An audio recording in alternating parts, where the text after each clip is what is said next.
I would request now Ravi Gururaj, President of TiE Bangalore, to come and speak a few words, please.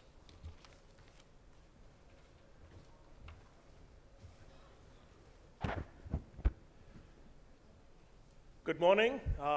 It's a pleasure to be here, and I think, before I start, I wanted to actually start with a few thanks. I think, a big thank you to all our sponsors, some of whom are on stage. I think, it was mentioned before that we're not trying to make money here, but it takes money to run this event and to bring the community together once a year and to be able to connect entrepreneurs, folks working in the IoT space with the larger companies. So we thank you for your support, and special thanks to the government of Karnataka as well for their support. So, and one more very, very important thanks. We've got three musketeers at TiE who are driving this, led by Arvind, Som, and Venki. Big thank you, and please give them a round of applause, because a lot of work goes into putting an event like this. It might, it's easy for me and you who have come here to attend, but a lot of sweat has gone in the background. So before I make any comments, I thought I'd start with that first, right?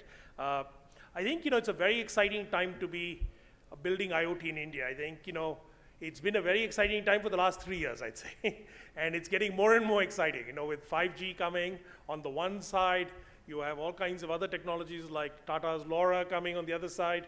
You have a lot of enabling technologies in terms of the kinds of modules available, the kinds of infrastructure that's available to build these products. It's just, I think the playing field is getting leveled. For the longest time, people said it was very hard to build hardware companies out of India, and that may well be true for deep, deep hardware.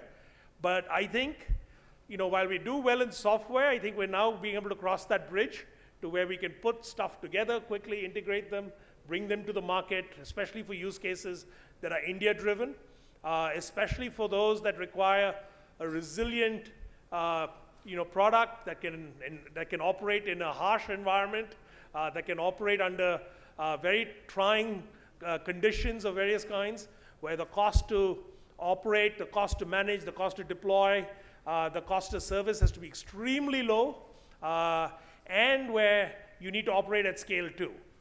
And guess what? The final thing I'd add is the design has to be great too, right?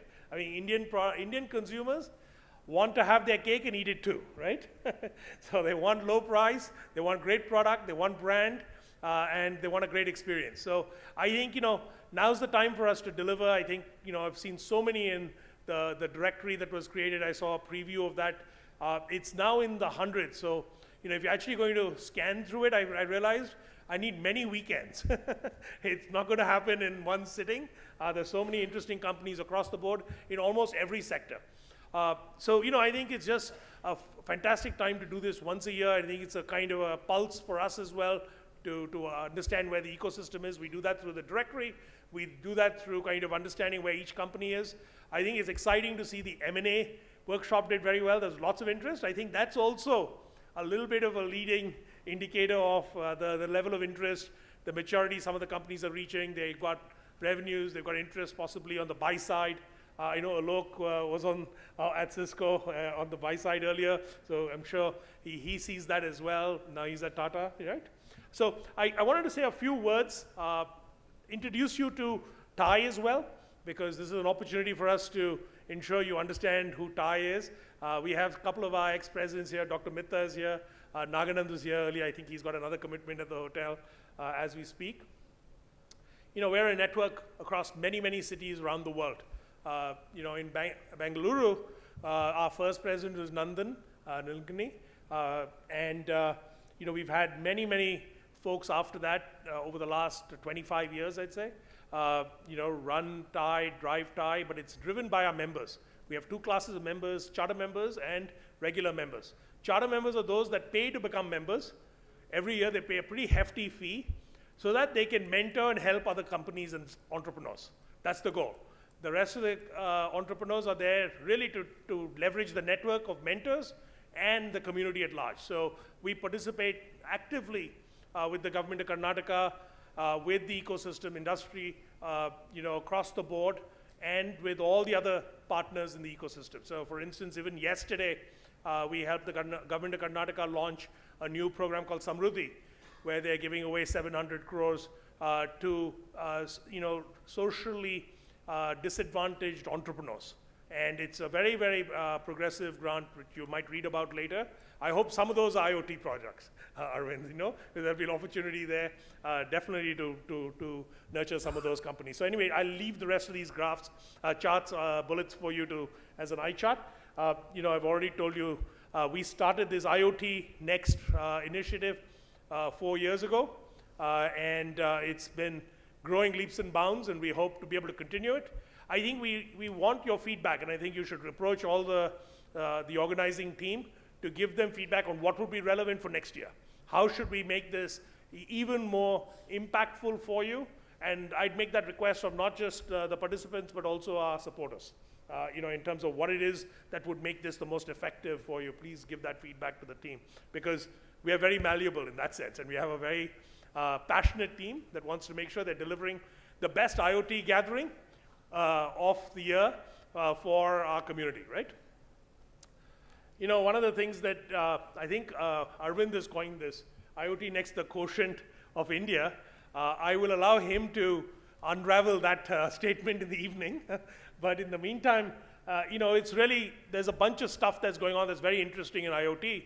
I think every single industry, from consumer to industrial, will be highly impacted, right? And I think that's what we are seeing across the board. But a few themes that are up there on screen for you to ponder, that this is the kind of tracks we have throughout the day today, right?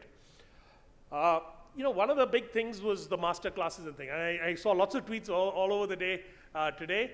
Again, there we want feedback. For some of you may not have been able to attend those. I think some of them were sold out, where they could not get even seats. But send your feedback in. We're glad to kind of repeat some of those sessions throughout the year. I think where there was a lot of demand, and maybe even session 2.0 of some of those workshops, so and others, right? I think maybe warranted given the demand we saw. The hackathon as well was a good success. I think, I'm summarizing for you what happened before, taking this opportunity to show you some of the photographs. So it's not just us vocalizing, but these were all events that happened over the last 3 days approximately across the city. I think the workshops were held at multiple venues across the city where our partners or corporate supporters were, and each of them was very well attended. And the hackathon, I think these folks hacked away for 48 hours, and we have a very worthy winner, I'm told, which will be unveiled in the evening. And I look forward to that. This is a gold mine for everybody. If you're an investor here, you should have your hand in Arvind's pocket to get this. I think we've aggregated these, and it's not easy to aggregate this. It's hard to keep it updated, and again, I request everybody to keep us updated on your coordinates, on your progress, so that this data is most current. I have seen this being used by so many people. Come back and ask us questions about this. I think we want to keep this as live and updated as possible. So please help us in that, sending your updates again to the team. Very interesting in terms of the distribution across so many different categories. We got 2,000 grand total, but I think what's more important is the depth in each of the categories. So there's a lot of pickings there in each one, lots of different stages of maturity, and I think it's reflective of the IoT ecosystem, right? These are our sponsors at TiE itself. We thank them for supporting us. Obviously, that allows us to put on shows like this. And finally, I just wanted to end with, I think IoT, it's called IoT hardware, and it's called hardware for a reason, because it's hard. It is hard to build hardware, but I think with the help of all of the folks in the room, with their persistent support over the course of the year, I think I would encourage every one of you to leverage the platforms, the vendors, the service providers, the peers that you might see at this event and beyond to the hilt, because no one company can do it on their own. However smart you may be, it always will take an ecosystem. I tell you, if you take apart any IoT product, there are so many elements to it. You will need expertise, and you'll need to leverage the cycle somebody else has put into their effort, right? All the way down to picking a battery, maybe picking a display. It might seem very minor, but there's so much learning that they will have to offer. Please network strongly throughout the day. I think, build a network of peers, build a network of other practitioners, and that's the benefit of an event like this, and leverage the experts to the hilt. So I wanted to welcome all of you. I wanted to thank our supporters again, our sponsors, and thank the team that's putting this on. Thank you.